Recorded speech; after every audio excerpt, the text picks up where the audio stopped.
पण त्यामुळे फार जॉब इनसिक्युरिटी होईल असं वाटणार नाही तुम्हाला? सिलिकॉन व्हॅलीमध्ये पण सध्या जॉब क्रंच खूप आहे. मला फॅन कंपनीमध्ये क्वालिफाय व्हायचं आहे किंवा मला जॉब मिळवायचा आहे, तर आजच्या इंजिनियर्सनी काय केलं पाहिजे? पण गुगल, मेटा आणि Microsoft completely focused on AI, completely.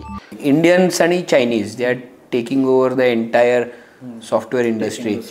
Chinese programmers हे आपले कॉम्पिटिशन असतील येणाऱ्या काळामध्ये. परवाच AICTEचा रिपोर्ट मी वाचला, त्याच्यामध्ये भारतामध्ये MS करायचं जे प्रमाण आहे ते फार कमी झालेलं आहे. Decline, it's on a decline.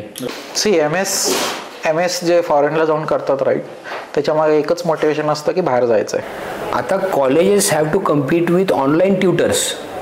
Engineering झाल्यानंतर जॉब पहिला मिळाला म्हणजे झालं असं नाही. पहिला जॉब मिळाला म्हणजे सुरुवात झाली असं आहे मी म्हणतो.